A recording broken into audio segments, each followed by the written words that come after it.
Hello, everyone. Welcome to the League of Legends patch 12.8 rundown. I have special guests, so I am me, David Phreak Turley. 12.8 is the patch, the official patch for the mid-season invitational. It also has a Midscope rework to Swain, and I am joined by three game designers on the Summoner's Rift team, if I recall correctly. We have Brian, Ezra, and Tim in alphabetical order. So, Brian, if you want to start, who are you? What'd you do on this patch? Sure. I'm Brian. I recently joined the Summoner's Rift team about 2 months ago. I also owned uh, World's Jungle Meta last year. This year I own top and bot lane for MSI. Before that, I worked on the game analysis team for about 5 years. So just recently moving from that over to Summoner's Rift team. So for top and bot for MSI, I focus primarily on nerfing the high-end champions, the like couples who are at the top, and then buffing up some alternatives who are kind of on the fringe. So for top lane, we nerfed Tryndamere previously and Jace last patch, and then with bot lane, we kind of wanted to hit the big offenders, which was Xayah at the top of things for a long time. She got nerfs in 12.7 as well. Gale Force got nerfs in 12.7 because it was kind of making Vel'Koz and Jinx too safe. And in this patch, you'll see additional nerfs to Jinx herself as well as Lethality Xayah, who had popped up. Nice. All right. Anything that you chose to leave up on purpose? So a couple things I chose to leave up on purpose. Ornn has kind of like risen to prominence, especially in LCS. He's not really present in LPL at all, is a little bit in EU and LCK. One of the goals we have, aside from like overall champion diversity, is to have a diversity of strategies. And prior to Ornn being played, there really weren't many tanks at all. There's like little spatterings of like Malphite and Sion and Ornn. So I didn't want to kind of over nerf Ornn just because he was dominant in one region, but it's possible the meta will shape around him top lane. Similarly for Gwen, we kind of buffed her last patch after she had been weak for a while, and the buffs were a little bit stronger in terms of win rate than we intended, but we have no pro play data to go off of, so I elected not to nerf her. But I think those two are kind of the risk for being really high presence top lane. Okay. And for bot lane, Aphelios was like considered for being nerfed as well, but I feel like Gale Force was kind of a reason he and Jinx were both not punishable during laning phase and later in the game as a mobile marksman and hyperscaler. So hopefully, with the nerfs to Gale Force and we nerfed Aphelios' HP previously, we're nerfing Jinx's HP this patch. Hopefully, they're kind of both able to be punished, especially with like all-in supports like Leona and Nautilus being popular. And it's worth And I noting really didn't that want to nerf Aphelios if I didn't have to because his win rate for is so sure. low. Yeah, and it's actually worth noting that ever since 12.3, his pro pick rate has gone down 10 percentage points every single patch. So it went from 73% in 12.3 to 64% in 12.4 to 53% in 12.5 to 42% in 12.6. So pros are already getting off the champ anyway, and as of 12.6, he's in under half of champ slots. Yeah, and I think the trend we saw in playoffs was that there was kind of like a clear top five, and there are some differences between regions. So the top five bot lane was like Zeri number one. Then there's kind of like a tier two of like Jinx and Xayah, with Xayah generally being the preference there, and then kind of a tier three of like Aphelios and Caitlyn. But Aphelios and Caitlyn kind of had different priorities depending on the region. Like Caitlyn is like 100% in LCK and completely non-existent in like NA and LPL. And Aphelios seemed to be actually like prioritized above like Jinx and LPL. So there's like kind of variances between the regions, but that was kind of the read I had. So we kind of hit the top three, that top tier of Zeri, and then Jinx and Xayah all got direct hits, and we'll kind of see where things shape out after that. Great, thanks for the rundown. And of course, we'll talk about the individual changes when it comes down to it. So next up, alphabetically, Ezra. Who are you, and what'd you do in this patch? Hello, I'm Ezra. I'm a game designer on Summer Between. Also, been here 3 years, almost. Pretty much doing balance all throughout. Though I'm a little bit more in preseason this year. I did the jungle this patch. And last, though, I leaned pretty light generally because we had just shifted to we've been in this meta a little bit with Viego. We just destroyed Hecarim a few patches ago. So we were in a top three meta, leave Volibear Viego with like a bunch of stragglers, all around 10-20%, which is generally actually quite healthy for the jungle. So the goal for the most part was to buff characters in and trim a little bit of the top end. That's why last patch was Karthus, Lilia, and Lisa nerf, and this patch was the Poppy buff. It was just see what we can edge into the meta. Oh, and Sejuani also this patch. But one thing I will call out is NA particularly has shifted towards a super low econ like tank engage type meta that we didn't see in other regions. If that's the meta we end up with, that's like clearly not a great space to be. But I don't expect all teams to just decide to do what NA was doing. It was powerful, but it wasn't the only strategy before this. So it'll be interesting to see what happens.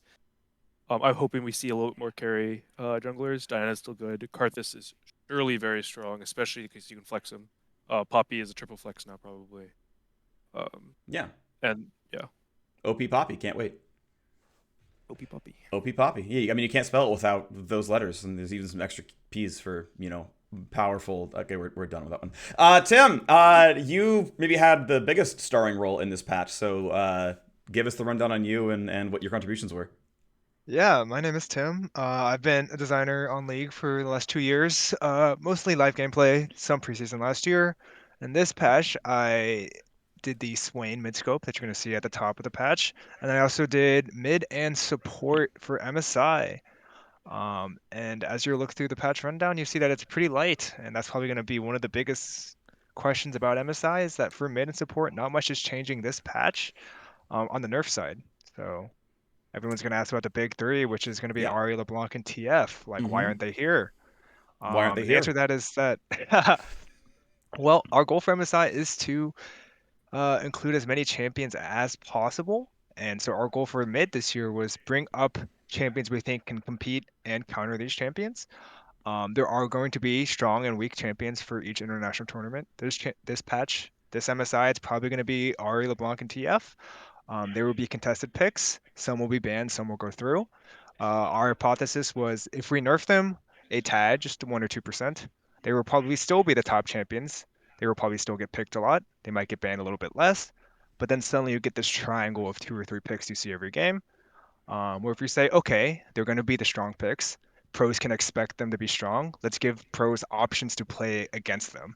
And so you see Sylas for your classic TF counter. You see Zoe, which is another lane dominant pick who compete against Ari and LeBlanc. And so maybe pros can get time to practice this. We even have some fringe picks such as Vel'Koz and Xerath, which have their niches if you want to invest your time. So that was kind of our logic moving forward. And it's kind of the same for support, right? You've seen Nahlis, you've seen Leona the whole year. They're not getting nerfed this patch. Instead, we're going to buff up some of their counters, or not counters, but stuff that you can play with Nahlis and Leona. Like Bard is a very good roamer when he's good in lane, so you're going to see some buffs there. Poppy, we also expect to kind of drop into support as a small flex, and so our goal is to see variety and see answers to the common picks rather than just always nerf the top because that doesn't always get you diversity.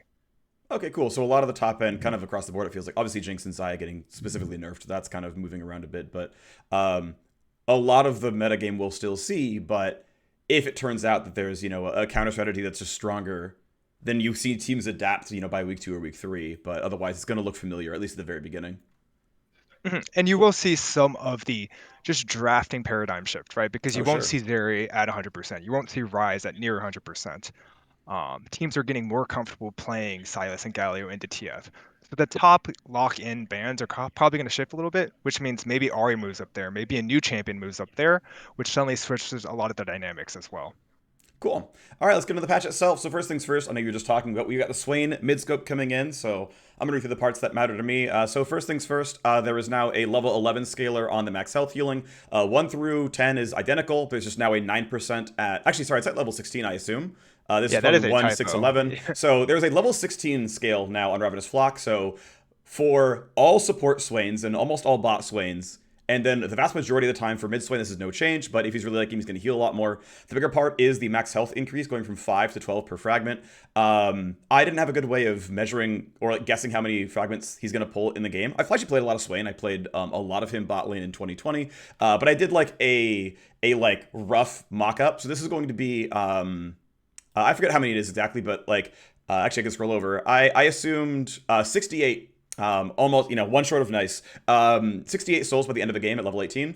Is that a fair choice? I don't know. But if you get up to 68 souls by the end of the game, you're looking at 20 to 470 bonus health through this. So the max health increase is actually really, really, really massive. And then with that in mind, if you're going to go for something like Leandries into Zonias, you're not going to get any bonus health anywhere else in the kit. Here's how much you're going to heal via the passive buff. Obviously, the 1 through 15 is going to be the same percentage because your just max health is going up. But then the really big spike in healing at level 16 means that you're going to get 50% more health from a soul heal. I think that's from someone dying and you landing it, or landing the W, or getting the E yank. So like several ways you can get this heal to come through, but you're looking at 200 something health per soul in late game, which is definitely a lot more. So big healing there. However, the big thing is the like passive auto attack replacement where you yoink a CC'd enemy is gone. It's fully attached to your E. So it says, okay, first of all, this to me, by the way, reads that these are buffs that clearly seem to affect mid Swain more than bot in support. Players seem to believe support Swain is like the only place you can play him. Bot Swain is the strongest place you can play him, but mid Swain is what people miss, right? There's a bunch of mid laners who miss playing Swain. I think some top laners there as well. I don't know if that one's kind of gone. But the fact that it's level 16 scaler, and the fact that there is no teammate CC lever as well, means there's a very clear nerf into bot lane Swain, right? Whether Leona's your teammate or like a Jhin is your teammate, something like that. But also then mid Swain, who's going to get levels, will feel the like level 16 buff. So just these in isolation. Is there anything you want to add, Tim, for like why you made these choices? Yeah, you kind of nailed it on the role select there, but the overall theme of this list is we want to make Swain feel like the tanky drain mage that players associate with the crows and the Swain and his demonic energy. And it's kind of been missing out, and it's part of the reason why he's not seen as much in solos. It's like he's a much more burst combo based mage right now. And so we're going to pull out some of his overall burst damage, but we're going to try to really let Swain players feel that drain tank fantasy. Cool. And as you noted on the passive, right, this is going to be a hit to bot and support, but we do think across the board, Swain will probably be about the same, maybe a little bit stronger. And then in those solo lanes is really where you're going to feel the difference. All right, so next up we have a big overhaul to the Q as well. So base damage is up by 5, AP ratio down by 2%. We'll talk about those numbers in a little bit here. The damage per bolt goes from basically a percentage amp to just sort of here's some flat damage added instead, which means the max damage overall is going to go from 88 to 324 to 108 to 348. So a really, really big base damage bump, but the AP ratio is down massively. We'll talk about that in a second as well in our data table. Okay, early damage up, late game damage down, ratios down, cooldown down in the early game as well, and then mana cost down by a flat 20. So let's kind of cover all the individual changes in this one. So first of all, here is Q damage. This is just on a single bolt. If you're planning on like hitting someone at very, very max range, it takes 250 AP to finally hit the break even, where it's finally a nerf that's going to be at 3 full items. 370 AP items with like some runes, some will break even there. So if you're hitting like a max range Qs, it is a strict buff for basically all points of the game until you're really, really late game. Again, this is counting the AP ratio nerf as well. So stronger there. The bigger part is if you can actually hit all the elements. And obviously, sometimes you'll hit 3, sometimes you'll hit 4. Like you won't always hit, one bolt or all bolts. So, in the real world, it's going to be somewhere in between these numbers. But functionally, 1 through 8, still a strict buff to early game Swain so far as Q damage is concerned. But then because the AP ratio has been nerfed pretty heavily. From level 9 onwards, it is actually going to be less damage in any sort of meaningful AP build. I want to point out specifically that the AP ratio to double the damage of a max hit Q went from 338 to 497. 497 is actually very, very... it's a sort of a weak ratio functionally, that it's very expensive to have Swain actually like massively increase Q damage.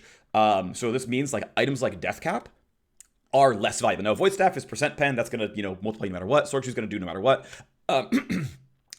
Burn damage for things like Demonic Embrace, whatever, that's all going to be the same.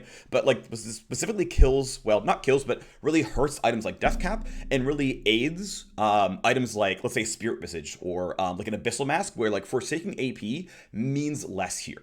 The other set of the changes is, again, the cooldown has been buffed. So 1 through 8, the cooldown is better. The mana cost better all points in time. So again, basically, just generally speaking, like way more damage on the Q, especially early game. And then way better cooldown and mana cost there as well. So huge, huge laning buffs. What's the logic behind all these changes here? Yeah, so this is the secondary part of the Swain Swain update, is that if we want Swain to feel like he can be a solo laner, he has to be able to lane. And a lot of that for a mage, it's going to sound really dumb, but you got to be able to cast your spells. So that's what we see with the cooldown and the mana. 9 seconds is rough. Across. Yeah, it's like if you're trying to trade with any other mage, any other melee character, 9 seconds is punishing. It's very, very tough. So we've kind of lowered that down to get him back into those solo lanes a little bit. And again, from the previous theme, we're cutting down some of his scaling burst because, a 96% AP ratio is absurd, holds a lot of power, kind of off theme of what we wanted Swain to be. So we're switching that to be, you're going to be more durable, you're going to live longer, so you're going to get more Qs. That's where your damage is going to come from. It's going to be less from a 1 rotation burst, more of a uptime. Cool. And just as a couple of clarification questions. So as the way the numbers shook out, like long range Qs got buffed and melee range Qs got a little bit nerfed in like the mid game onwards. Like, was that intentional, or was it just like where the numbers showed up? And my intentional, more of how the number scaling kind of ended up. Okay. It's more of going to be a late game thing. It's where we're targeting the numbers to end up. Okay. And numbers have to be smooth somewhere. Yeah, of course. Makes sense. All right, thanks very much. So next up, Vision of Empire, pretty small change. 10 to 30 mana off the W. It is what you normally max second, unless there's going to be other changes, and it doesn't seem like it's going to change very much. So still max second, but okay, you're going to be even more freed up on mana. And now you can ping it like a Nocturne R or a TFR where people are in range. This seems pretty small overall. Just I assume it's more just, hey, Swain should be able to cast a spell, so here's an expensive spell. We'll bring it down in cost. Yeah, it's a spell that, one, is a core part of your combo, and two, it's kind of meant to incentivize you to fish for, cast around as much as you can. It's fun. When it costs 110 mana when max second, it's really, really debilitating, even in lane, that early mana cost. So again, freeing him up to cast his spells and feel like a mage. Great. All right, next big change, exciting one. Although compared to the past change, probably a nerf overall. The E is now just its own combo. You don't yoink with the passive with a fake auto attack. You can only pull people hit by the E. If you can hit a double hit E, which is honestly pretty rare, especially if you're in mid lane where you're soloing, you can get 2 pulls and two soul fragments out of it. Ultimately, you're losing the damage out of the pull itself. This is gone entirely. So yes, the passive pull is gone, but even the E pull won't deal damage. Vision is kind of like a nice to have, I suppose. Lower cooldown during the R, so you can kind of keep people trapped in line a bit more. Ultimately, again, like he's clearly lost damage in the mid late game for the Q nerf. And obviously like the E passive change get nerf as well, so he's gonna have like less yoinking. Lower cooldown under R seems to be pretty interesting, but okay, kind of feels pretty straightforward here in terms of what's going on. So I'm gonna move forward to the R, which is the last sort of major exciting change here, which is cooldown massively buffed 20 to 60 seconds. So this thing is always up, and once again, it's another, hey, by the way, levels matter scalar, right, where we're going from a 0-second cooldown incentive to a 20-second cooldown incentive. So again, more push toward the mid lane. Mid laners rejoice, right? Your levels matter a lot more. The drain damage per second from the R duration is going from 15 a rank to 20 a rank. So again, more stuff there, but it's more about ranks, less about AP. So again, AP matters less. More and more, it seems like we're in a spot where he might just go tankier. Things like we see out of like Zhonya's Banshees builds, where they're a bit lower AP builds overall, or again, things like Abyssal Mask or Visage, as those have innate synergy as well, slightly being pushed towards that as possibilities. Here we can do the numbers real quick on what that actual damage is, which is, pretty substantially down. Again, the base damage is literally down 15, and then down 10, and then down 5, and then also a lower AP ratio, so he certainly is dealing less damage, at least per second with the drain. The healing per second is actually up. It goes from 20 to 40 to 15 to 65, so massively increased scaling-wise, right? And you can see, again, level 16 really, really, really up there. It's like, 40% more healing. The AP ratio up also about 40% from 0.16 to 0.25, so subbing in like a fairly expected a bit of ability power. You can see level 16 plus is another like 40% more heals per second, which lines up really closely to the soul fragments, right? Those are up 50% in late game healing. The R is also up 40%. You can see that the RDPS AP ratios went from 464 to double to 600 to double. The heal ratio went from 250 to 260 to double, which is like relatively flat. So a very, very aggressive AP ratio on the healing, a still fairly meager AP ratio on the damage output. Still more going on, though, more to talk about, because there's no fixed duration on the R. You've now got these sets of lines, which is you get 50 demon power, which decreases at 10 per second, so aka 5 second of demon power. And actually, after the 5 seconds, if you somehow get more, it's gonna decrease even faster at 15 per second. However, you gain 20 demon power per second while draining at least one enemy champion. I'm going to ask to clarify, does this turn off the 10 decay and it's just plus 20? Or is it plus 20 minus 10 is 10 power gained per second? It's plus 20 minus 10. Okay, so you'll lose 10 per second or 15 per second, and then you'll sort of net gain 10 or 5 per second. So it is going to skew towards, like, if you're in range, it's going to stay up forever, but like it will skew towards falling off if you're like getting in and out. Yes. Okay. And then, by the way, after 2 seconds of being inside Demonic Ascension, you can cast Demon Flare early. It does not end it, but you can cast Demon Flare, I guess, once, right? And the damage is up by 50 to 100. The AP ratio is up by 0.1, and it applies a slow. So suddenly you pop R, you run at people, you apply a big slow, and now you're kind of guaranteed the E yoink, and they're stuck in the pit with you. So this is gigantic, obviously, right? The cooldown's been doubled, the duration is potentially higher if it's in a good situation. You get your on-demand slow, which does more damage earlier. Like, all right, how'd you get here? All right. Well, you've talked about all the numbers, but from the design side, what we wanted is Swain is about his R, right? Yeah. This is why people play this character. This is the cool part of the character. So the first step is let's just let Swain use his R, right? And so that's what you see with the cooldown. It's like the cool part of Swain is when I get to use my R whenever I need to fight. The second part is, well, Swain on live, the one right now before this update, he really wants to be in a group of 2 or 3 people. He's a short-range mage. But whenever he presses R, he has this timer in the back of his head that says, even if I'm doing the right thing, once my ult ends, I'm dead, right? Because I am a squishy mage who built a ton of AP and I don't have my Zanyas up, I'm just going to die immediately. So we don't want to punish players for fulfilling their fantasy of their character. So that's where we got the infinite R, right? And we really wanted to create this moment when you press R, the enemies go, oh shit, right? And so this is, if I don't get away from this Swain, he's going to drain the life out of me and I'm going to die. And that's kind of what you see with the Demon Flare being the slowing extension mechanic that you get to choose when to use and keep people in. And that's also the key part of the previous line on the E, where the E's cooldown goes down when you're in R. Because you're yoinking people constantly. You're trying to play this game of how can I get away? Because if I don't get away, he's a demon forever. And the CD on the E is also really important because, as you noted before, a lot of the tanky builds that he wants to go, these are Rylai's, Demonic, Banshees, Zanyas, even some tank items, they're not super CDR heavy. So if you want to go your Mythic into Rylai's or Demonic, you don't have a lot of haste. So how is he going to play this game of keeping you within the R range? So that's a really core part there. I think that's basically most of the points. Again, you see the ratio shifts to make him more of a drain tank, less damage skewed. This is more, if you try to fight me in this form, it's going to be a tough time. Yeah. Let's see if you can get away from me if you're weaker than me.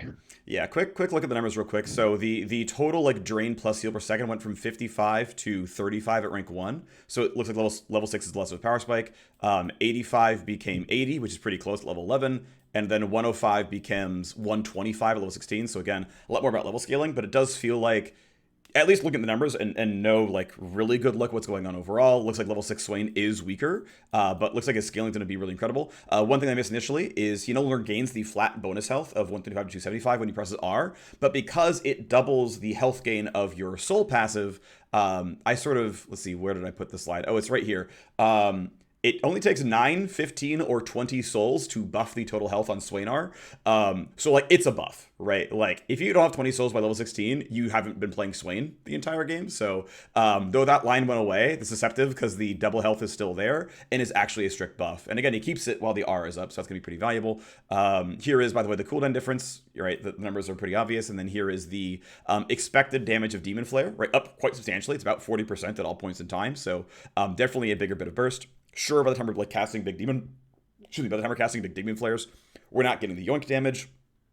We're at rank 5 Q, where the melee damage is going to be lower, so that's all kind of moving around. But definitely way more health, right? This looks pretty exciting. So Swain looks pretty good. Definitely skewed towards solo lane. I'm expecting bot lane and support Swain to drop quite a bit. That said, support Swain, a lot of his damage nerfs are in terms of AP, and supports have less access to ability power. Like, you kind of just care about rank 5 Q, and that's kind of it. So we'll see what happens. It should be really exciting, should be really interesting.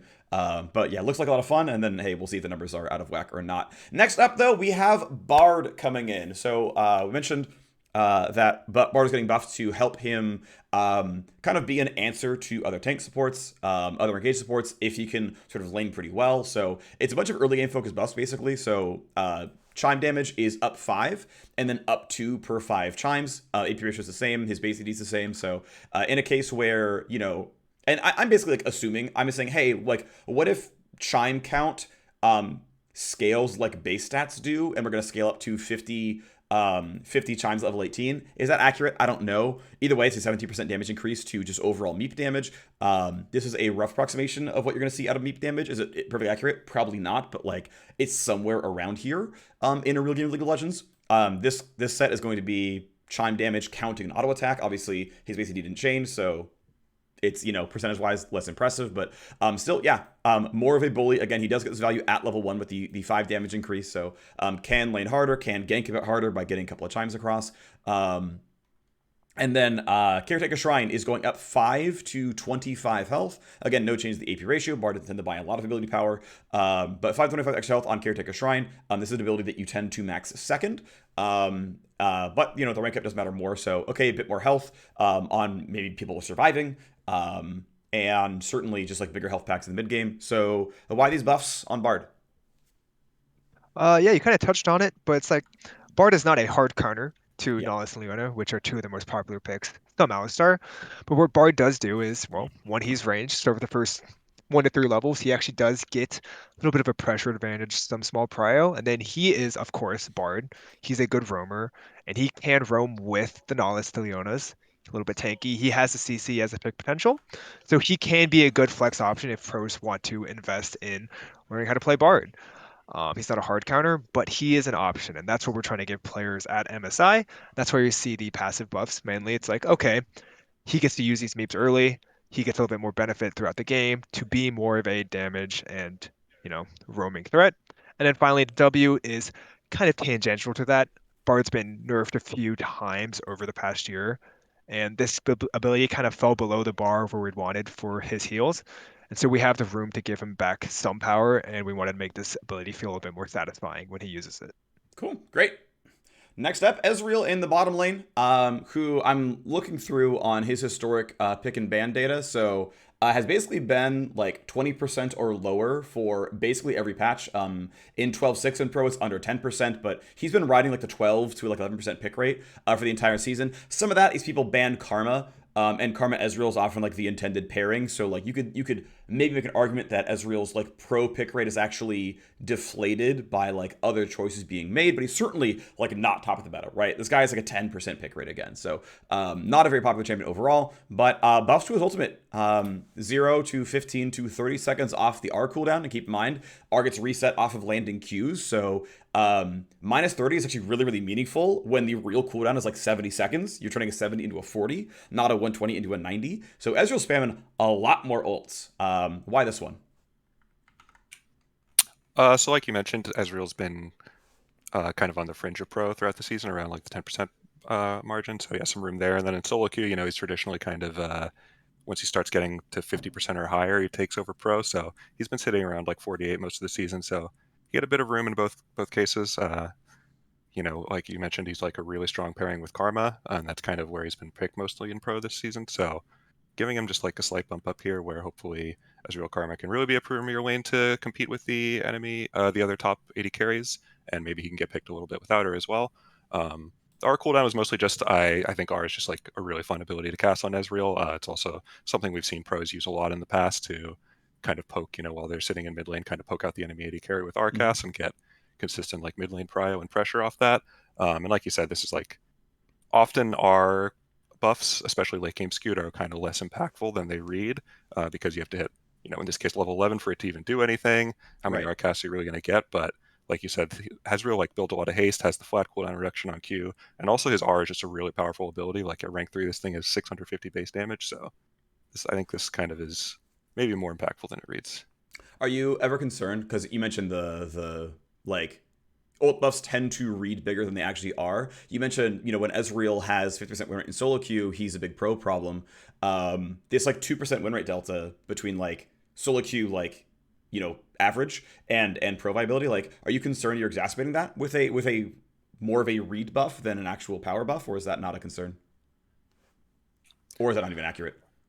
I guess I'm not sure on that aspect because I'm not sure whether or not pros will actually read this as powerful or not. Fair enough. But I want to do something that is as like at least is something that's like, hey, this is something they've done in the past, so they can read it and say, okay, I know this is I've played Ezreal in the past. I've poked people out with R in mid game in the past. Right. This is something that like actually affects my pattern, and I didn't want to kind of undo some previous work we've done to kind of reduce some of his pro skew on things like E cooldown to actually kind of make him a little more punishable. So.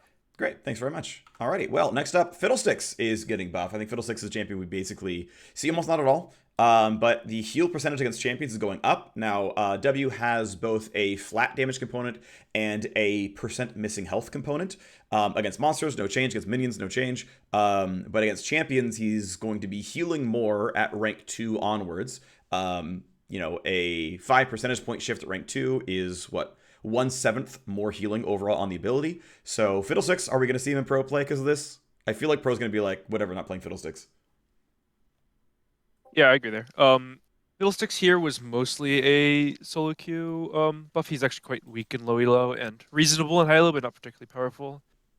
Historically, we've seen like a Fiddlesticks pick at some international event, so this wasn't like, hey, we don't expect him to ever be picked. I think it's unlikely, quite unlikely. But the goal here was this character's a little harder to bully out, and when snowballing especially, can actually use his W as a defensive tool as the game goes on. It really falls off on previous to this patch, and I think it still will be to an extent, but I think he should be able to feel like he empowered to use that ability come mid to late game to survive, especially when he gets a big ult or something. Yeah. If he sees pro play, that's great. Mm-hmm. And I think there's an off chance someone's like, wow, this is, a closet Fiddlesticks player in pro is just like, this is what I need to convince my team to play the character or something like that. Okay. I don't, one of the reasons I specifically targeted this over like another W lever also is we saw tank Fiddlesticks, and I did not want stand in the wave old tank Fiddlesticks to come back, even though it was only there for a patch or two. Okay. Here's a question, actually. So you mentioned that late game is harder for Fiddlesticks to survive and use W as a defensive tool. Had you considered, or would you consider, making the W healing modifier like a champion level scaler, as opposed to a rank up thing? Because obviously it plateaus at 9, and you're just like, well, I'm just stuck at 40% or whatever now. Yeah.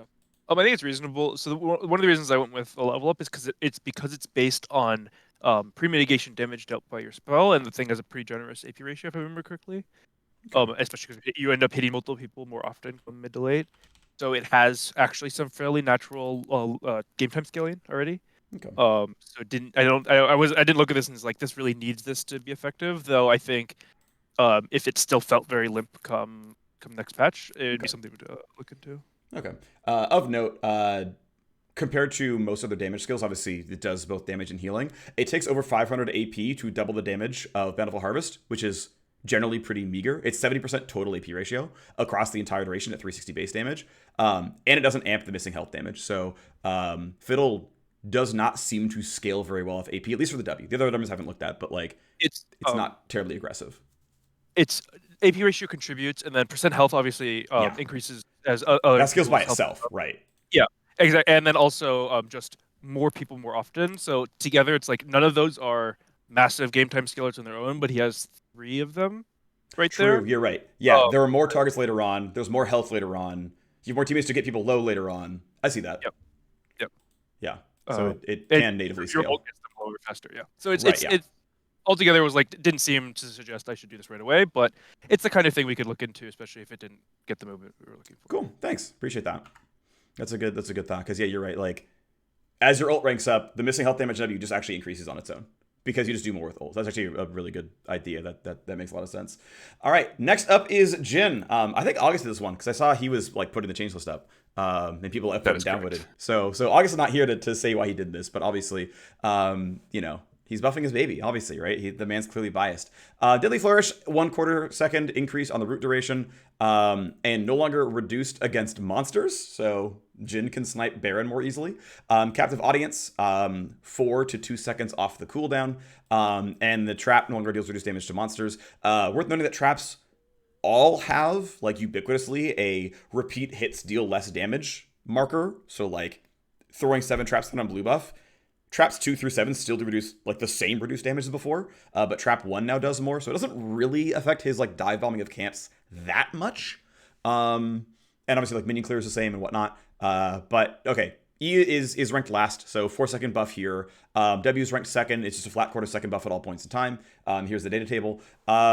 So maybe Jhin shows up in pro play, I suppose. I mean, certainly it is an early game focused buff. Pro, I think, tends to respect early game more. He's not doing any more damage. He's still like the utility AD carry. Anyone have anything they want to chime in on this one? Yeah, so I can speak to this, even though August did the buff. I did give the green light for us to buff Jhin for MSI, because he's kind of in a similar spot to Ezreal, where he's on the fringe of meta. He's been around like 10% a lot of the season in terms of pro presence.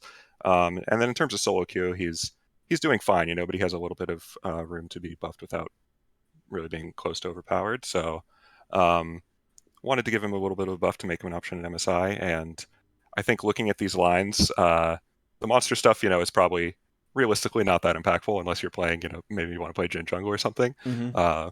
But I think the W root duration is really impactful. Kind of on the opposite end of what I was talking about, ultimate buffs usually being like lower than they look.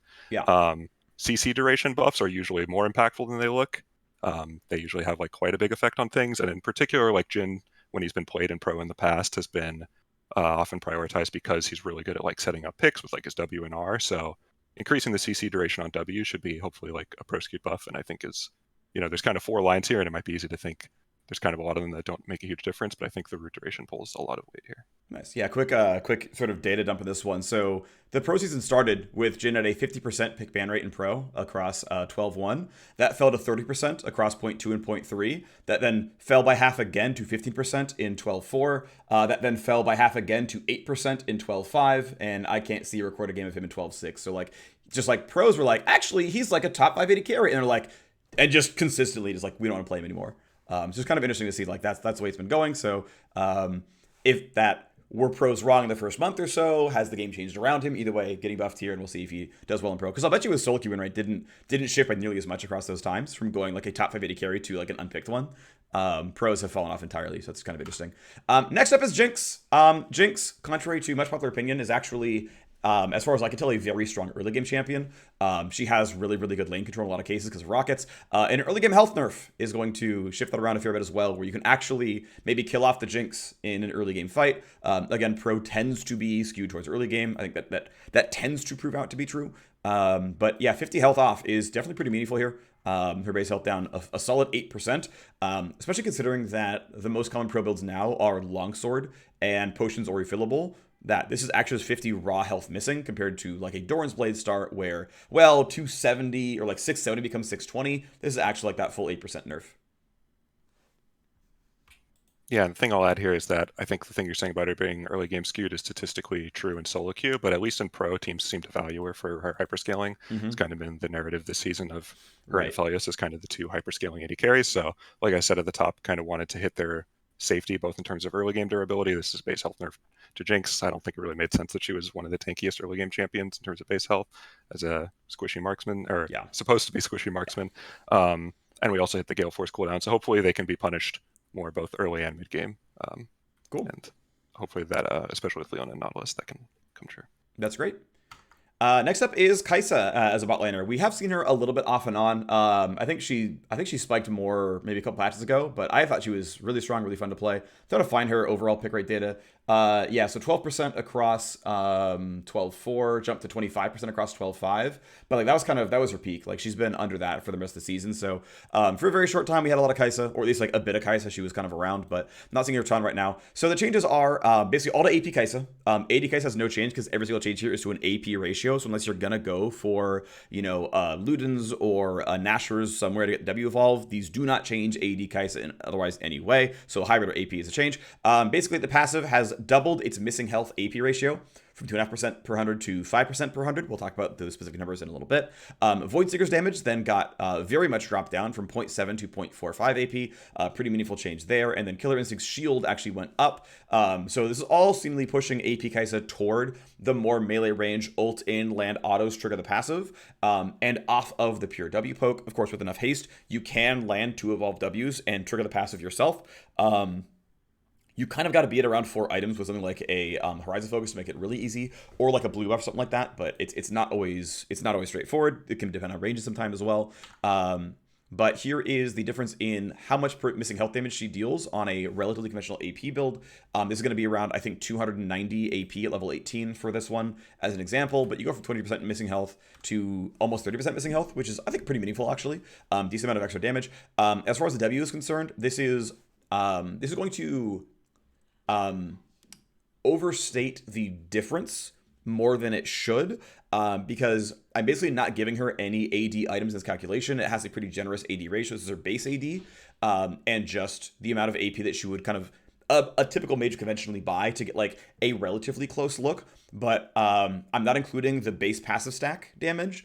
And I'm not including things like a Mana Moon that she would likely buy on the build as well. So the difference here in raw numbers of, it's 6 less damage and then it's, eventually 70 less damage. That's still accurate in terms of like the raw numbers difference. But percentage wise, it's overstated a little bit because I'm not including all of the other sources of added damage she has on a normal W cast. So the numbers aren't quite as bad as his call makes it look. But overall, AP Xayah clearly less in poke, more in her auto attack follow-ups. I don't think this is an MSI focused change as far as I can tell. I don't even think it's a buff really, but it's a frustration down for AP Xayah, which, seems reasonable. And again, the shield buff seems to like help make sure she can jump into melee range. So I think this feels like a pretty easy one to move on to. And so we'll go to Kassadin, which I assume is much more MSI focused.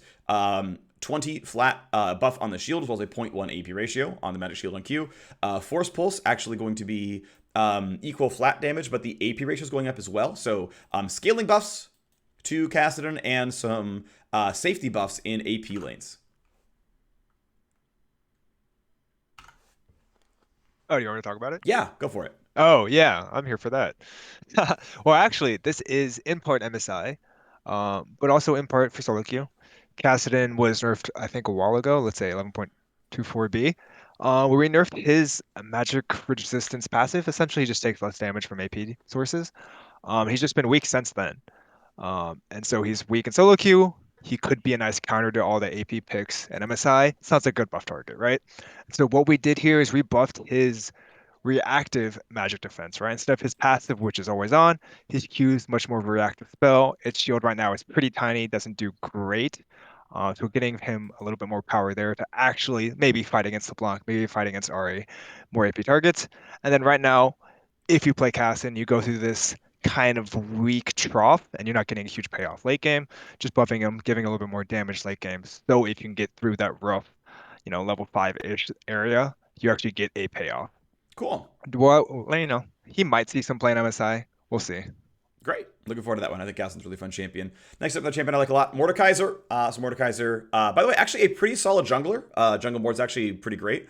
Move speed up will help his clear speed not his clear speed really, because it's level 6 onwards, but fun champion, hyper farmer there. But a top laner, we did see him in the LCS finals as an answer to Ornn. Looked pretty good there, to be honest. But Mordekaiser, getting some more late game focus buffs here. He's better at 6 and 11, so 1 through 5 is unchanged, but just more move speed on the passive. If you land 3 various bonks, you get a bunch of move speed. That's going up from 3 to eventually 9%. And so here is how much overall move speed Mordekaiser has. The math here is basically saying, okay, at levels 1 through 4, you've got no boots. At level 5, you buy boots 1. Level 6, of course, the buff comes in. At level 9, you upgrade to boots 2. And then at level 11, the final buff comes in. So in terms of like seeing the move speed numbers here, this is just how fast he walks. So yeah, 4 to 14 move speed is actually quite fast, right? That's going to be faster than, I think it's like on par with like Master Yi with Swifties. Not using Highlander, obviously, but like no one natively walks this fast. So like he will catch up to people. Now he's probably still going to run things like potentially Ghost and Rylai's and whatnot, but this will mean that he will definitely catch up to people on his baseline move speed now. So I know you mentioned it briefly, adding Mordekaiser as an option, but why here? So back when Mordekaiser's rework came out, he was actually played in pro like a decent amount for a while, and then we I'm actually on reverting a nerf that we did previously to this move speed. So we kind of nerfed this move speed before, and he kind of fell out of pro completely since then. He's always been, since the rework, kind of more powerful in low elo than high elo. So I'm hoping that kind of returning this move speed will make him more viable at higher levels of play. We generally associate move speed as being more high elo or pro skewed, increasing your agency, and pros can kind of make use of the move speed better in terms of positioning and getting kind of micro optimizations out of it. So hoping that gets him back here, and pros can think about him as a option as they did in the past before we nerf this. All right, great. Thanks very much. Next up, maybe one of the spicier ones. Obviously, I think Swain takes the crown on that one, but Poppy is maybe showing up. I know there are a couple of iterations on the R before you push this one to live, but a flat 4 seconds off of the W cooldown. Definitely pretty meaningful there, right? She's going to be zipping around more frequently. Chance actually getting W off twice in a fight is definitely a lot higher at 12 than 16. But overall, just like It doesn't have any clear speed implications because running fast is like, it occasionally matters, but like probably not at this cooldown. But yeah, running in for the gank and then, the chance of getting a second W at some point. As a top laner as well, it can matter for like, stopping a Jace Q and then having it back up for a gank or something. And the other one is R. So uncharged knockup another quarter second on the stun duration. Oh, I know earlier was mentioned that CC duration often is very, very impactful. But I'm actually more excited about the fact that charged R is getting meaningfully buffed. So the charge missile speed going up pretty substantially by, 25%.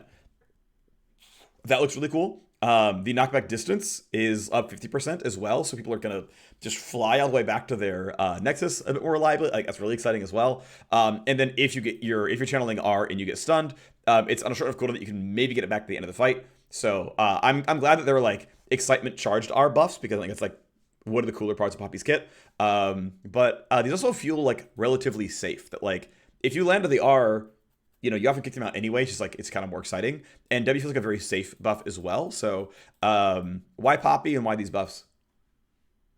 Poppy, I think, is a character we've not seen in pro for quite a while.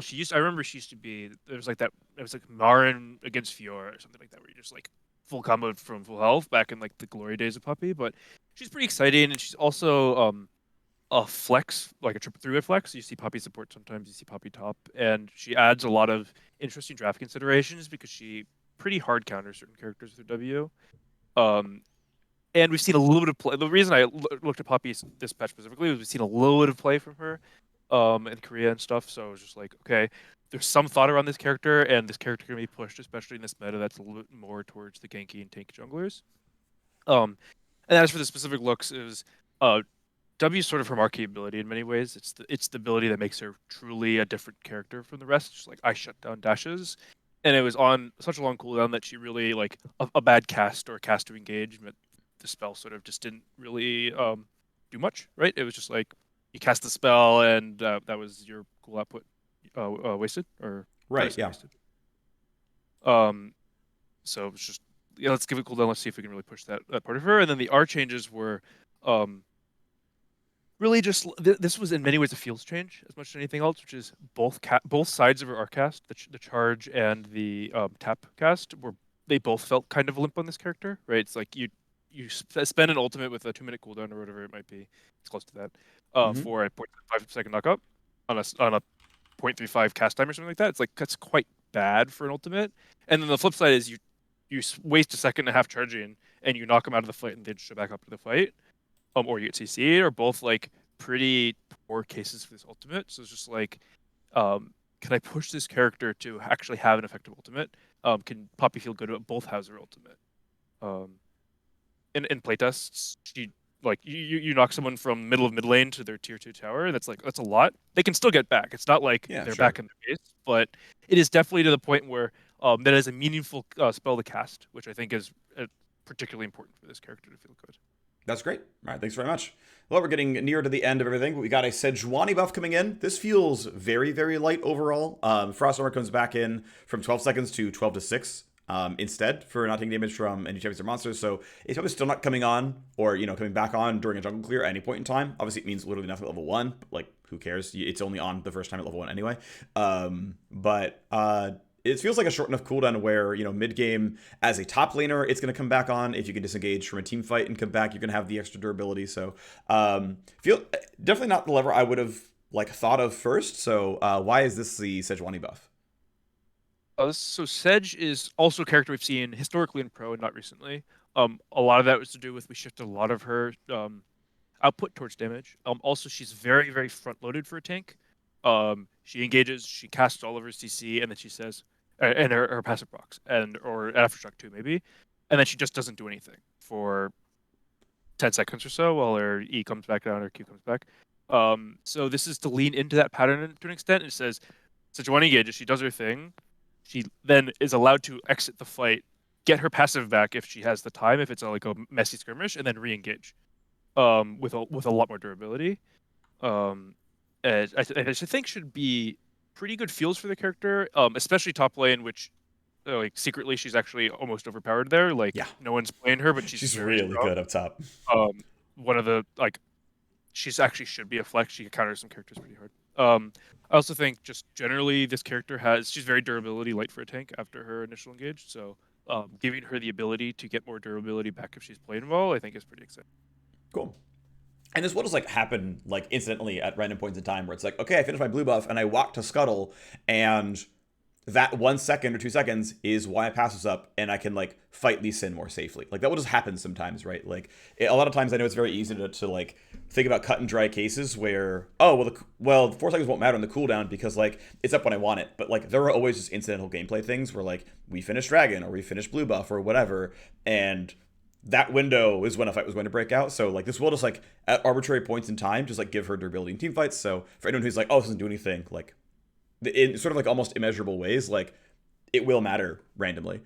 So we'll see what actually happens. I mean, this could well be like under 1% win rate buff, but I think it's an interesting change all the same. And we can move forward to Soraka, who is going to nerf for solo queue. In the key, it was for the plat to diamond 3 bucket. So, top 10-15% of players roughly around there. Astral Infusion is down 0 to 20 healing and a very light AP ratio touch as well. Why now? Why her? And why this?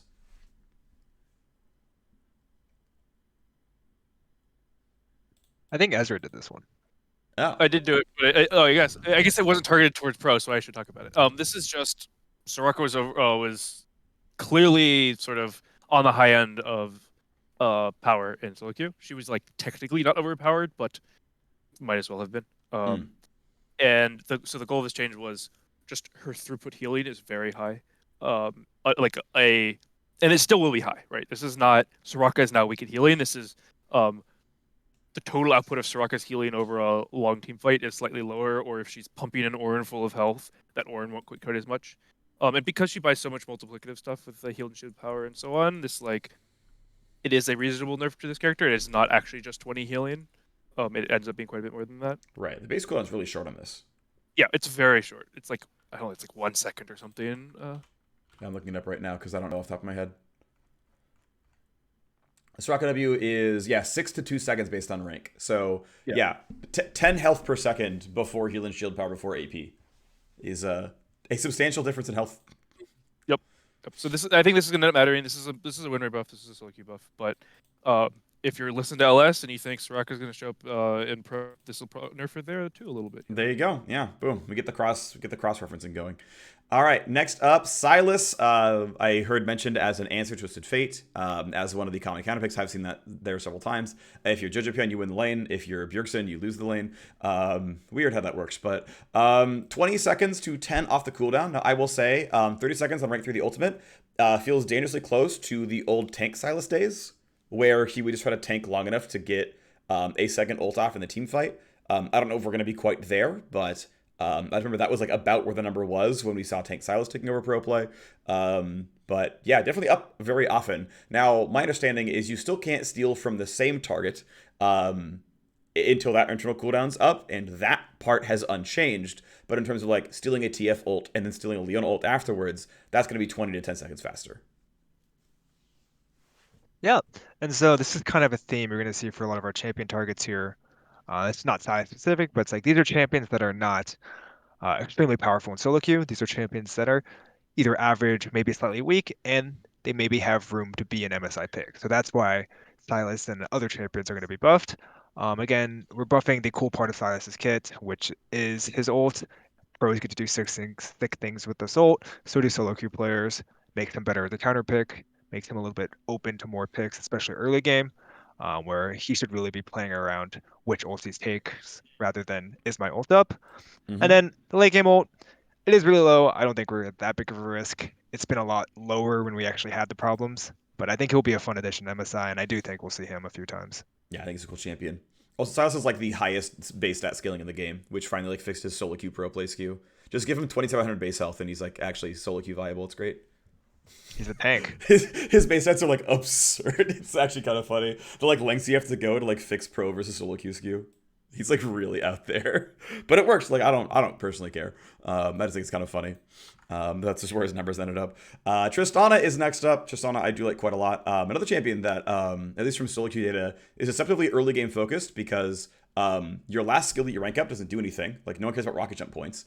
Ours rank up isn't very good either because like eh.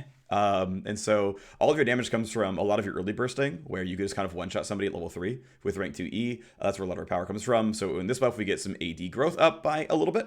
Worth noting that Tristana has no total AD ratios in the kit, unless you count rapid fire, because like, well, if my base AD is higher, I get more out of attack speed. So you can consider Q a total AD ratio in a sense, but none of her damage spells scale off of her base AD in any way. So you're not getting more damage out of explosive charge. The 4 autos that trigger explosive charge are going to do a bit more damage, but this is much more of an auto attack focused buff, which, and being AD per level, it's going to be a bit more late game skewed. So gives Tristana a little bit more late game here. Not a ton more power. Again, it's not a absolute ton of AD, but here's a quick data table of the underlying base AD up by about 7, and then in a relatively average actual build, still up by about 7. As we round, it looks like 6, but it goes from a 6% DPS increase to a real world 2% DPS increase. Is this enough to make Tristana viable? I mean, I hope so. I think so. Right now, she's kind of average win rate in solo queue, and we kind of saw her like a couple seasons ago as a pretty meta dominant character, actually, as like a mid lane and bot lane flex, particularly mid lane. So as you said, like a lot of her power right now kind of seems to be tied up in all winning people at like level 2 and 3 with Halo Blades and kind of blasting them with the E proc. Whereas, you know, historically, Tristana was more of a late game fantasy scaling character with like her really long range. So kind of wanted to push things a little bit more towards that old scaling fantasy here. Great. And the hope is that she could enter on kind of a bunch of different angles to the pro meta. Like I said, she could be a flex pick. We nerfed, as I touched on, the HP on both Jinx and Aphelios, so hopefully that could give Tristana more windows to actually all in and kill them. And then, you know, if hopefully this AD buff does help her late game out a little, and maybe she could also kind of fill the carry role late game. Cool. Sounds good. Yeah, I think it's going to be neat. Just sounds definitely really fun. Next up is Vel'Koz. So Vel'Koz getting largely AP ratio focus buff. So this is more of a buff towards mid Vel'Koz than support Vel'Koz. His pick rate's pretty close between the two, from what I recall looking up today. What's interesting is he has some very strange AP ratios as far as the math's concerned. So anyway, base damage on Q goes from 80 to 240, with 0.8 becoming 0.9 AP. Void of damage, it has a like first half damage, then a second half damage. We've got both numbers in the rundown. 30 to 110 goes from 0.15 to 0.2 AP ratio total. So unless the wiki was wrong in terms of transcribing numbers, Q damage goes up quite a bit. Off of the 0.1 AP ratio increase. This ends up being a very, very generous AP ratio if you want to get your Vel'Koz to do more damage. Raw AP is a very, very good stat here. It only takes 267 to double the damage of the ability. On a generic build is going to be 2 to 6% more damage. But then the W is interesting. So here's this first one is just W1. It's just like we hit the little tick, but then they walked off. Okay, cool. My damage up by a little bit. Goes from 700 AP to double, which was garbage, to 550, which is still very bad. To where like, okay, it takes a lot of AP to get value out of W, so like maybe I don't want to buy AP as much. Right? If all the damage is loaded into the base damage and it's not in the AP ratio, okay, maybe support Vel'Koz is the way to go about it, right? And with an AP ratio buff, you soften that somewhat. But the total damage on W goes from 688 to double to 611 to double. Again, a very, very mediocre AP ratio. So it's interesting because base damage-wise, these abilities are relatively close together, right? Level 1, we're seeing, 90-ish. We're seeing, 90-ish still. They're not that far apart in terms of what damage the abilities deal. But like as you get more and more AP and you actually start scaling with ability power, 490 versus 401 is like a massive like 20-something% difference. So W becomes less valuable on the kit the more AP you have, like relative to the other buttons on the kit. That's why I like tracking sort of the AP it takes to double, because sometimes you get these weird situations where Q is really, really, really aggressive, and W is really, really, really unaggressive, and you kind of like can't scale it for a really long time. So good to see W getting better in this regard. I think it still has a lot of room to go. I assume some of the concern might be that wave clear becomes too trivial, that, the passive matters anyway, and then the full combo matters anyway, but it does create this sort of, to me, a weird situation where it's like, oh, my W just isn't relevant anymore, or like nearly as relevant in a late game team fight as I scale up, and it's all about the Q and the R instead. So I know Vel'Koz is one of the poke mages that got buffed in this patch. Why was this the target? And yeah, how do you feel about my complaining about AP ratios? I think your complaints are pretty valid. I do think we're moving away. I think even Vel'Koz on live is pretty Q and R focus come late game because of kind of his range gating. But yeah, Vel'Koz, basically what we see in MSI, unless we have a Vel'Koz lover who really wants to pull his team to do it. Probably not, but he's something we want to pull up a little bit as a potential option. He is a bit weak in solo queue in both roles. So right now, these buffs, pretty simple. Small damage up on rewarding him hitting his abilities. So if you pick Vel'Koz at the right moments against targets he's really good and sharp against, he'll feel even better. I know there's going to be some complaints where Vel'Koz players feel like the current meta has kind of passed them by. He's a lot of dashes. It's really hard to hit all these skill shots, and his weaknesses are still going to be his weaknesses, but I think that's important to retain on the kit. So right now we're just giving him a little bit more strength. And when you hit the abilities, you get this big payoff. And that's where we kind of hit W1. It's more of a better PvP reactive tool, whereas if we Right. wanted to buff the W2, That's it makes the reliable. W more important, but you don't really get to hit that much, and it's really strong on hitting the minion wave. Right, yeah. The wave clear angle is obviously a strange one. I know that I've seen like strange levels before, like minion mod, which like scales with rank or scales with like champion level things like that. But like Mordekaiser has something like that going on, where like the monster cap scales just like wildly with character level to like like make his level 1 clear not absurd, but like also let him kill rare and whatnot. And just like levers exist, and it's just a random complete. It doesn't mean all that much. Obviously, the entire kit has to function. Fair enough. So small Vel'Koz buffs. Again, not gigantic, right? Maximally like 6% more damage on the Q, and this is at 3 items, which is pretty late on. W again, buffed a little bit less, but yeah, the W1 landing or being a bigger part of the ability. I think it's actually really neat because that's how you're gonna land anything on LeBlanc at all is I landed W1, at least it's something. So I do like that a lot. I think it's actually a very smart buff. Vladimir, I assume is being buffed for top lane. For armor is, hey, I want to be good against physical damage champions. Guess what? That's probably in top lane. We have seen a very little bit of Vladimir bottom across the various years. I'm not sure we will here, but that's another physical damage heavy lane is bot lane. So for damage on Vlad, definitely can help him not get just crushed by like a Jace Lee Sin gank or something. Yeah, you touched on it. You're right. This is targeted at top lane. Kind of similar to Tristana. Vlad's had kind of like 2 competing shapes or fantasies over the years, where one is being like this drain sustain character in lane, and the other is being the scaling burst mage who one-shots your backline. I think he's kind of tended more towards the scaling one-shot your backline recently, and there's also been some player frustration around that when he's been strong in the past. So I didn't really want to buff that part. I wanted to kind of buff up the fantasy that I feel like is lacking a little bit, which is the sustain in lane. So make him a little bit more durable. As you mentioned, wanted to be top lane focused. So you're prominently against fighters top lane, whereas mid lane, especially in pro, is a lot of mages. This will help in mid lane and solo queue against, the lethality characters like Zed, but that's okay. And then the other kind of thought here is that we've seen Vladimir in the past as like kind of a greedy answer into like tanks and poor characters who can't punish him in lane. So mentioned like Ornn could be on the rise. Ornn particularly against range characters like some max Q first, which does physical damage. So this will help Vladimir a little bit be kind of less punishable in lane against Ornn, and maybe he can be like a greedy answer to him. Cool. That sounds neat. Yeah, looking forward to. I do think double mage comps are really exciting, really interesting. So maybe it gives you a chance to buy an Abyssal Mask on a tank somewhere, which I think is just like a great item and underrated. So if you can see more Abyssal Masks, I'll be happy because that item's great. Next up is Xayah. I want to note, by the way, it wasn't a Twitter argument, but 2 people were talking about how crit Xayah is trolling. So the win rate over the last month in solo queue, from where I looked, the win rate of Xayah with Aerie is, and I have it written down here, so we'll scroll down to that. Yeah, the win rate with Xayah with Aerie is 51.7%. The win rate of Xayah with Lethal Tempo is 51.2%. So crit Xayah is, if at all, barely weaker than lethality Xayah. Yes, this is, you can always say, oh, well, there's player behavior biases, like, well, you only play lethality Xayah into lanes that don't suck. And it's like, well, okay, but it's clearly viable then because it wins. So it is. Crit Xayah seems very, very slightly weaker than lethality Xayah, or what I'm going to call actually caster Xayah, because it's like one lethality item into Manamune into Cyrilda's, which aren't lethality items. So it's like, well, I built an Eclipse, but Eclipse doesn't make you a lethality champion. So what I sort of call caster Xayah. Either way, caster Xayah is very, very slightly stronger than crit Xayah, but by a very small margin. And this patch is nerfing mostly caster Xayah. It's basically maxing, or it's nerfing Q max. I think it was actually Tim, I think you had actually done the Q buffs way back when.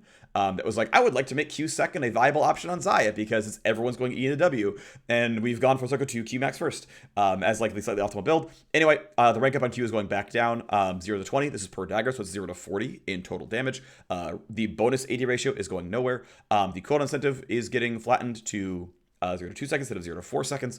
So a little bit going down there as well. This definitely, I think, pushes Ares Xayah well below the tempo. The real tech, by the way, is Halo Blade Xayah. I'm still waiting. It is her third most picked keystone. It needs to be first most picked keystone. It is her best build by far. Get with the internet. Halo Blade Xayah is outstanding. Please, Halo Blade Xayah is outstanding. Just free elo anyone who wants to pick good champions. Very strong champion, but yeah, this very clearly knows Caster Xayah by a lot. Rank 1 of Q is unchanged, same base damage, same cooldown. So if you are playing crit Xayah, if you're maxing Q last, you are nerf level 14 and onwards, but like by a pretty small margin. So like this will technically lower win rate of every Xayah, but clearly a lot more to Q max Xayah. I ramble on. I think long enough. Do you have anything else to add? No, I think you got it. The only thing I'll add is that, like you said, the power between caster and crit is very close, but in terms of pick rate, it's dominated by caster currently. Even in solo queue, it's like 90-10. 90%. Yeah, and in pro, it's like 100% almost. I think we saw Danny play crit in the LCS finals, but that's the only time I can remember seeing it. So that's really when she's risen to dominance in terms of pro presence. So hitting that one specifically, like you said, this really shouldn't affect her crit builds much at all because they max Q last, so this doesn't change anything until level 14. Yeah, I wouldn't be surprised if Caster Xayah was an early game queue champion. Lo and behold, for solo queue is a roughly similar power level. For pro, it's like, oh, well, we play the early game version because of course we do. And even for solo queue, right? Like again, like the builds are of relatively similar power, but people feel early game dominance, and then like my feeling on it, my sort of anecdote on this is like, well, if we lose late game, it's because we did something else wrong, not because like I could have done more damage with a different build. That seems to be like the sort of lie people tell themselves is, well, I need to have the best early game, and then like I'll just play better for late game. And I think it's like entirely rational, but I think it's what I tend to see from people, and it seems like all the early game builds are the ones that have all the all the pickup. Oh, here's Luden's Corki who spikes at 2 items with Mana Moon and Luden's. Oh, it's the best Corki build by far. It's like, well, crit still wins plenty. No, it's all caster Corki. Same with Xayah here, right? Where it's like I'm clearly spiking on 2 items and I'm good like that. So, down goes lethal tempo, down goes caster Xayah. We probably won't see Caster Xayah at all MSI. Again, I think Xayah is fine, so we'll see what happens. She's really good against divers because that ult is just outstanding for getting away from a Hecarim or a TF or a Jarvan or whatever. Just like, I'm untargetable, I get out. Makes her arguably the best self-peeling AD carry. So Xayah is, I think, still very, very good against dive comps. So I think like because Xayah is solid, I think she's still a champ that I would like want to see in 5-10% of all games, because like, there are going to be games where you don't pick for bot early and you want an answer. And Xayah fits that role, I would say, actually better than Ezreal in terms of I don't want to die to random stuff. I think she's actually better than Ezreal at surviving divers because you can like catch up to Ezreal. Xayah just actually immunes your entire engage. Anyway, next up is Xerath, who is getting a pretty small, I don't want to say it's small, but it's a utility focused buff. A flat quarter-second increase on the stun, which does mean that this will help the melee stun, depending on how you view it, more than helps the range stun in terms of like surviving a Zed ultimate or a Kiana running at you or something, or Xin Zhao gank, whatever. You get a full 3/4 second, which is enough to like get all the way away from that Xin Zhao. Not a damage buff, right? I would argue this is probably a bit more of a support buff than a mid lane buff, because I think support Xerath arguably cares more about CC than the mage version, who just one-shots you with the damage combo. But why is Xerath? Why this change? Yeah, so you kind of touched on it. It's really to make those short range stuns feel like, worth casting a spell. And that's where we wanted to target for Xerath. It's like he could be in the same boat as Vel'Koz. He might see play. He probably will not. But this is kind of a smoothing up an ability that we think is below the bar when you get dove on. And there's a lot of dive in today's game, right? So if you're hitting this high pressure skill shot at close range, a lot of times, sometimes they'd have Merc Treads, and this 0.5 second stun would kind of disappear instantly. And you're just kind of like, well, now I'm just dead. And I hit the skill shot that promised to me that I'd have some breathing room. So we're smoothing that up across the board. So giving him also a little bit higher reward if he hits those max range stuns, giving it a little bit more fun when he hits that really hard skill shot. Sure. Let me press you something because I'm curious about this. So, Xerath surviving divers feels like a very, let's call it like fickle situation where it's like, can you survive, can you not survive? And like the difference between like yes and no is like so massive compared to like, 10 damage on Q. Like, of course it can make the difference, but I feel like quarter second stun is like, it like has so much of more so like this sort of feast or famine situation. Is there a world where it's like, oh, this is actually too much and it was like the wrong change because now Xerath just like can't be dove? Like, are you worried this is like almost too much and that we'll get to a point where it's like, oh, never mind, he's not allowed to have a stun this long? I think in an absolute world, of course, that's always a fear. I think with this exact change list and this exact spell, it's probably not that big of a concern for us because we think it's like, one, he's pretty far away, and two, there's a lot of other ways, positional advantages you can get around this single target skill shot, right? And at the end of the day, it's a very small increase. It might help him in a few situations, but as a whole, we still think he's got many, many strong weaknesses to dive. And that's something we definitely want to keep a lookout for when we do these changes. Is that always still maintaining the core weakness as a viable option in counterplay against Xerath. Great. Cool. Thanks. Alrighty, Zoe, the last poke mage getting a buff. I guess she's both a poke mage and a good early game laner. Mana cost buffs. So mana cost buffs tend to affect solo queue more. Though being a flat mana cost buff, also it's a bit more early in focus. So, some pro skew being early focus as well there, high elo skew as well. 10 flat mana off portal jump as well. Means we got two things going on with the numbers here. So one is just here's the flat Q damage difference, or sorry, Q cost difference, down 20 to 16 or 20 to 14%. Okay, but the other one that matters is the total QR combo cost, because that's pretty much the only reason you press R. I mean, you can do R plus E as well, of course, but like there's a lot of Q plus R together. So in the second column or the second cut of grouping, we've got the much sort of larger 18% mana cost cut off of an RQ combo. Pretty meaningful. It means that her sort of real ultimate, quote unquote, which is R plus Q, is that flat 100 mana cost that we see on so many ultimates. So that kind of feels neat to me. Whether intentional or not, I just enjoy that because so many like at true ults cost 100 mana. I just kind of like that when it's there. But yeah, Zoe's gonna be able to spam like a lot more functionally, right? That she's gonna have a really good time, just spamming a ton. And yeah, as a relatively strong laner, yeah, we could have some more Zoe in pro play because people clearly just miss Zoe a lot. Yeah, that's what I'm saying. Yeah. Yeah, Zoe's my favorite champion, so it's always cool to see her in the patch notes. But yeah, as you've noticed, this should help standard Zoe and pro play Zoe for kind of different reasons. Zoe actually has one of the largest like MMR curves. So in lower MMR, she's not that good. Higher MMR, she's good to slightly powerful. And so hopefully freeing up mana costs, we usually see help even that out a little bit. But at the end of the day, Zoe has minor mana problems, primarily because she just has to cast Q a ton. Her Q doesn't one-shot all 6 minions at any Right. point in the game, so it usually takes 1 for the back wave, 2 for the front wave. So if you just think of that, that's 30 mana per rotation, and that's another Q, right? And you have to do this the entire game. And early prior is really important for, pro. And so Zoe's supposed to be an early game champion, really giving her a little bit more power to push her advantage early game. It's a good change all around. I'd be surprised if we didn't see Zoe. We know a lot of mid laners love playing Zoe. She's getting a world skin, so that'll be, also interesting to see because people love picking the MSI skins at MSI or world skin at MSI. So it'll be fun. Great. And then here's a change that I think a lot of people are going to rejoice. As a play-by-play caster, I am very stoked for this change because I get baited constantly. You cannot double stopwatch anymore once you have a Zhonya's or a GA. And of course, it requires stopwatch to upgrade in the first place. You cannot buy a new stopwatch. So double Zhonya's is dead. Now you can still burn a stopwatch and then like buy a Zhonya's, then come back to the next fight and get another one off like before the cooldown would be up, quote unquote. But double stopwatch in a team fight is dead and gone. Who can I thank for this one? Yeah, it was me. Yay! It's especially now with like the hyper focus on this is like we look at this at the jungle. Right? It's like if Jarvan is Zanya's stopwatching because that's how he survives. Like it's just a bad experience for everyone except for that Jarvan, right? That's not something we should support in the game as is. I think there are larger scope issues with stopwatch that are worth discussing. They might not be right. It's a complex problem, but specifically this case of you have a stopwatch plus a Zanya's. It just feels very wrong when it occurs in game and it breaks expectations. So it's especially before a major MSI, right? It's worth Cool.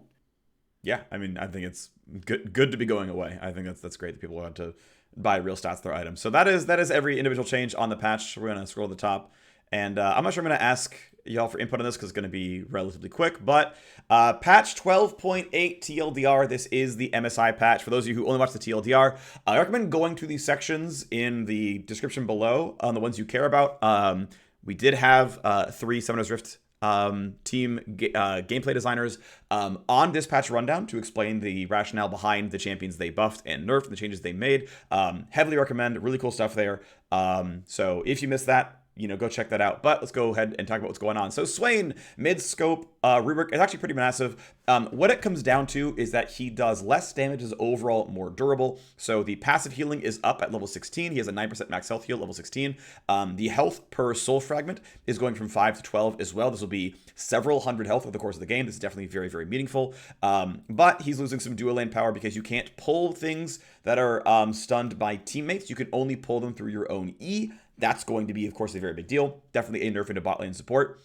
Q, functionally, if it's a max range Q, you're not getting multiple tendrils. It is more damage for basically the entire game.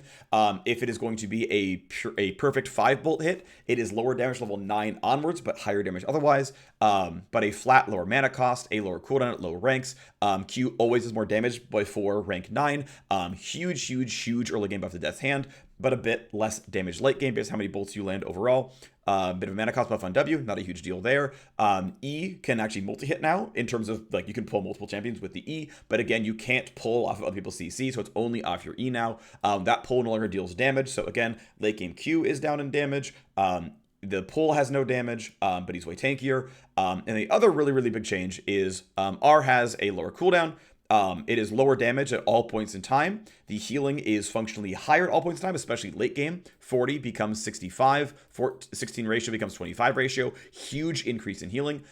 This is actually functionally a buff, because even though it no longer gives you flat bonus health, it still doubles the bonus health from your souls. It takes functionally 10, 15, 20 souls to double your health, or to make this a buff, which is realistic at rank 1 ulti. Do you have 10? Have you pulled 10 souls? Yes. Okay, it's a buff then. So overall, R actually has more health, and the big thing is not 12-second duration. It is now infinite. It is now a functionally, potentially infinite duration ultimate. That is a very big deal, all right? Your ult can be on for 45 seconds if you want it to be. Very big deal. Enemies have to run away from you or kill you, but you have more health than before, and you heal more than before, so they're not going to kill you. So you will not be as bursty. Again, Q damage down, passive damage doesn't exist anymore. W wasn't buffed.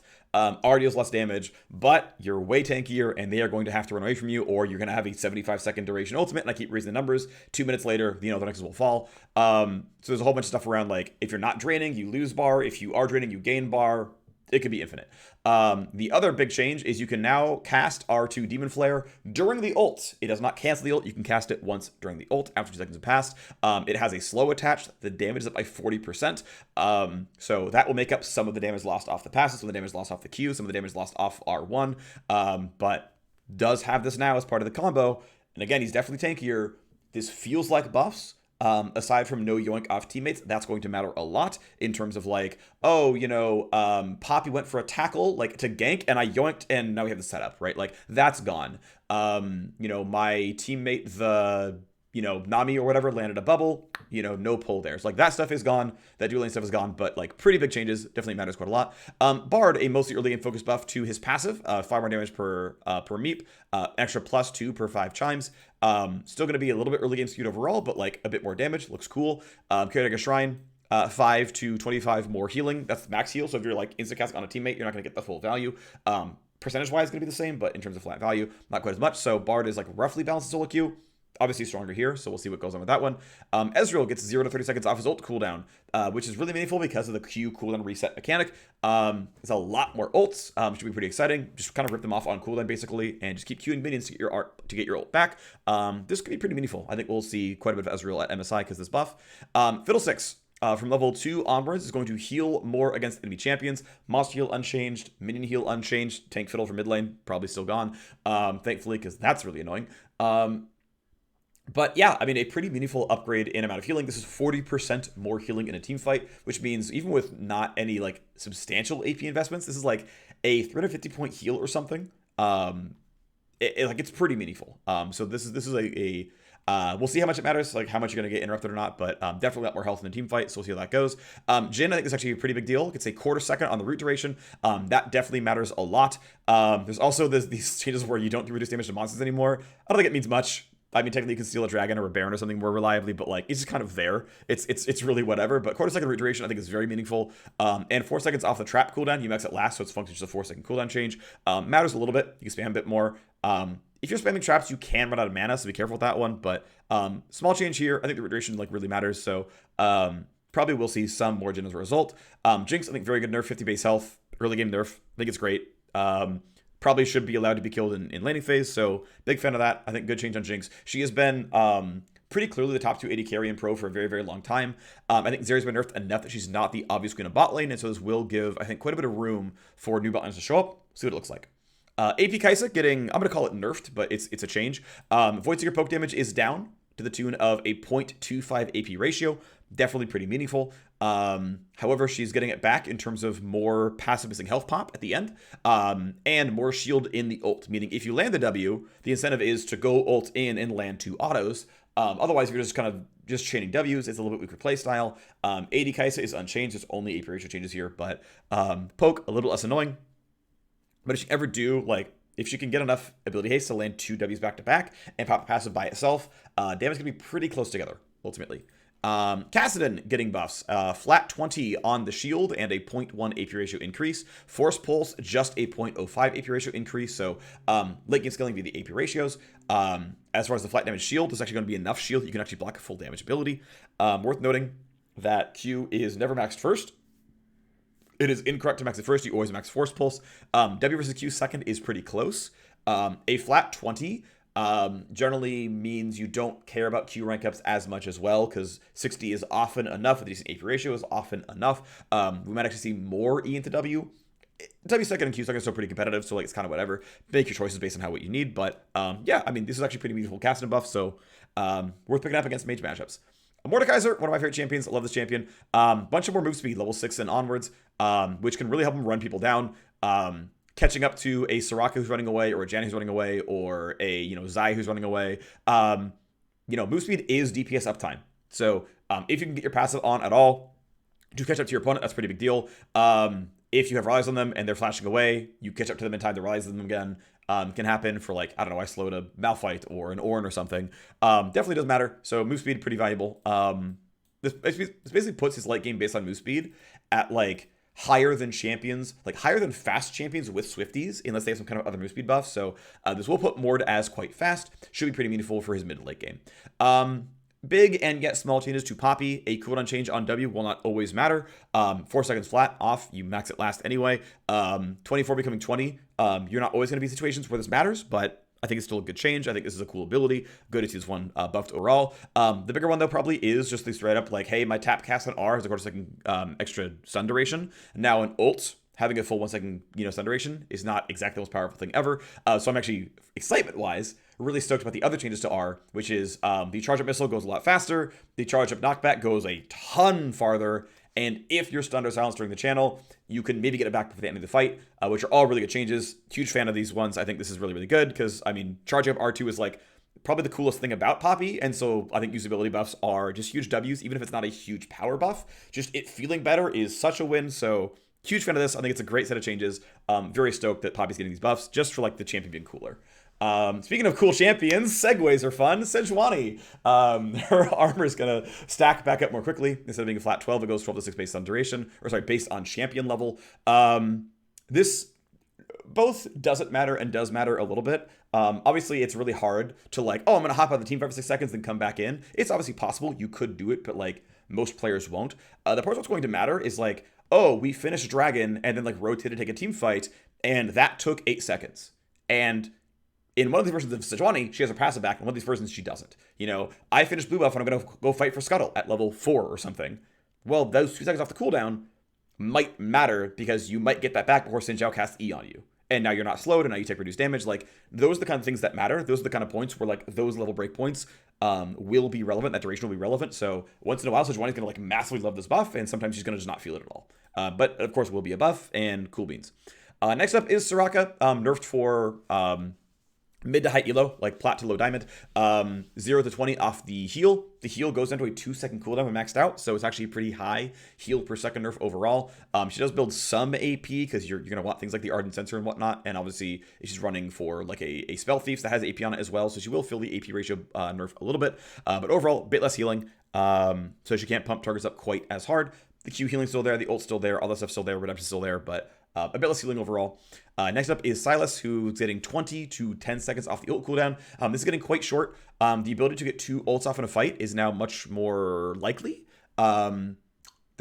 I always have in the back of my head concerns of the full tank Sylas builds from way back when, where you just like build absolutely full tank in CDR, and you just like, my entire point is just get 2 ults off in a team fight, and everything else doesn't matter because 2 ults is enough to win a fight by itself. Hopefully we're not there. I think his number's been shifted around enough to be like really, really AP focused. Like his W ratio is like absurdly high, the Q ratio is absurdly high, so I think you probably lose too much damage if you don't go AP, but I guess it's a possibility. But this means that we might see him try to do really, really high haste builds. Ultimate Hunter and Zonias and cooldown boots and Banshees and obviously like a Leandries, for example. I'm not saying it's a great mythic for him. Obviously he likes Everfrost, but like it has haste on it. Just like to the chance to get down to like a 15-second ult cooldown, if you can get like 100 combined haste, and it's like, that's pretty reliable, right? Like a Zonia's Banshees build with some kind of durable mythic, you can probably get that to happen and get 2 ults in a team fight. So we might see a huge shift in Sylas builds as a result. Either way, it's interesting at the very least. And that's only at 16 plus. Like it's probably not the reason you pick this champion, but certainly more ult in the early game feels really good as well. So I think it's a pretty cool change. Sylas ulting is obviously his thing. So usually Riot loves buffing champions thing, and that's great. Tristana, contrary to popular opinion, actually more of an early game champion because she only really has 2 spells. That's Q and E. Nothing else has a rank up that matters. So turns out when you stop getting ability points at level 13, you're an early game champion. Because meanwhile, someone like Aphelios is like, well, now I'm ranking W for attack speed. That sounds great. And his abilities like actually scale as well, right? So Tristana actually fairly early game skewed, pretty much a lane bully. And so, getting some of that like late game fantasy back, I think was the logical thing. Is pretty smart. So 0.4 AD growth is like about, it's like 7-8 AD by the end game. It's not a ton, but it's like 2 to 4% DPS increase, which matters a little bit. Like that's not a bad margin, by the way. Like 2% more DPS actually pretty meaningful. So gonna matter some for Tristana. Good to see those buffs. Vel'Koz getting some AP ratio buffs here. So Q has an incredibly aggressive AP ratio to where like Q poke is like your thing late game. This is like well under 300 AP to double damage ability, which is very, very aggressive. So just like if you're wanting to try Vel'Koz, like it's worth noting that numbers tell you that Q poke is a massive deal in late game. Like yeah, it's done scaling rank wise at 240, but this is a really, really, really aggressive AP ratio, and it's going to carry all of your damage. I mean, not literally all, but like a lot of your damage. So Q poke matters a ton in the late game. W is actually buffing W1. The logic being that, hey, there's a lot of mobile champions out there like Zed and LeBlanc, whatever. And like you can land W1. If they're inting, you'll land W2. And so, here's the buffs on W1, 0.05 AP ratio increase, a little bit of damage up there. But overall, W's AP ratio is actually very, very meager. It's like in like sort of like combined the damage, it's like half as good as the Q ratio functionally. So W will not really carry you late game, but it's going to give passive stacks, and passive stacks do a lot of damage. So like still good for that. But W ends up going more into a utility role and less of like the star role as time goes on. Whereas early game W is like about as strong as Q, and I would argue more reliable. That switches later on. So just by the way, if you're like getting into Vel'Koz, the numbers tell you that Q is clearly more valuable than W. Just keep that in mind overall. Vladimir gets 4 base armor. This matters for top lane a ton, matters for bot lane a little bit. Bot lane Vladimir actually playable. Vladimir, like Tristana, doesn't have a third ability to rank up. Like our rank up kind of matters, but like W doesn't. So it's like, well, like max Q and E or level 13, that's good enough. And so like Vladimir bot lane is actually, I think, relatively playable. Delaying level 9 kind of sucks because you really want level 9 of Vladimir, but like it is playable down there. Vladimir top lane, of course, again, armor matters for bot lane a lot because AD carries on there, matters for top lane a lot because it's mostly physical damage up in top lane.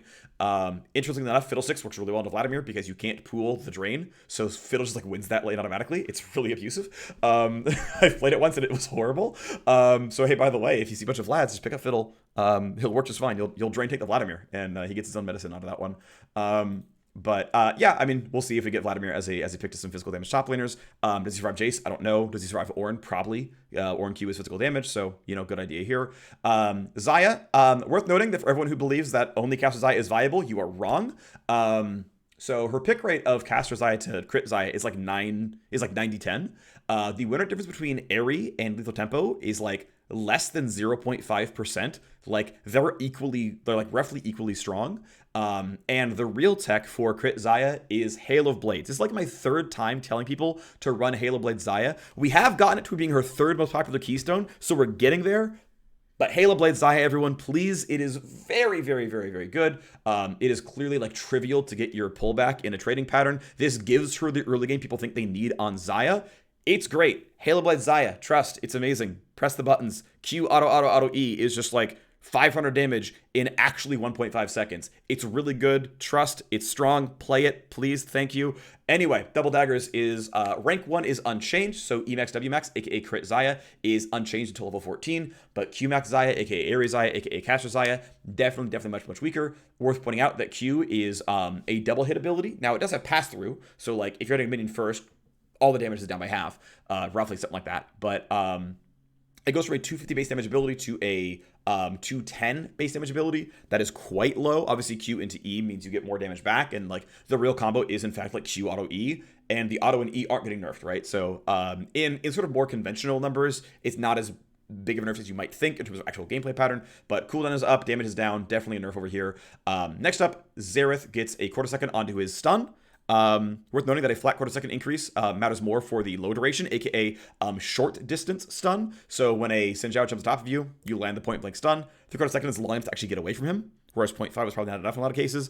Obviously, getting 2 1/4 is just like extremely long if you land the like Hail Mary stun. Grats to you if you get it, but like that's not the primary. Like that matters less in terms of this buff, but still a cool buff. We'll see if we see some more Xerath. I will say like anecdotally, or my belief is that this helps support Xerath slightly more than mid-Xerath.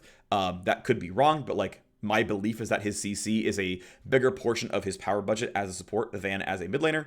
Maybe I'm wrong, but that's my belief. Either way, Xerath should be relatively viable in both roles. And the last champion change is going to be Zoe, who's getting a flat 10 mana off of her Q cost and a flat 10 mana off of the R cost. I think mana costs tend to help solo queue, and especially lower elo solo queue, who have people who have more of a problem managing their mana, but also an early game focus buff, aka 10 flat mana at level 1. Early game tends to favor high elo, so we'll see which one actually means more of. I'm gonna lean towards things that affect sort of average players and low elo a bit more. Either way though, definitely some Zoe buffs. Good to see Zoe MSI. The full combo of Q plus R is 20 mana cheaper, definitely meaningful here as well. And then finally, one of my favorite changes, double stopwatch is gone. You can still buy a stopwatch and then combine it Zonia's, and then the next fight have it back up already. But in terms of buying a Zonia's and then a stopwatch, or a GA and then a stopwatch, that is dead. That's no longer viable. I guess this also potentially means maybe you can buy the entire item. You can buy Zonia's plus GA like as full items, but like maybe not a stopwatch afterwards. Either way, huge fan of this change. Great change overall. Cool stuff here. So this is the MSI patch. This is the one that is going to be seeing pro play in just a couple weeks time. I'm excited for it. I think there's some cool changes here. I think we're actually in a pretty good metagame for pro play overall. Should be exciting. I'm looking forward to it. Looking forward to MSI. Gonna be a lot of fun. EG's gonna win the entire thing. And that's it for the patch rundown. Thanks for watching. See you next time. Bye-bye.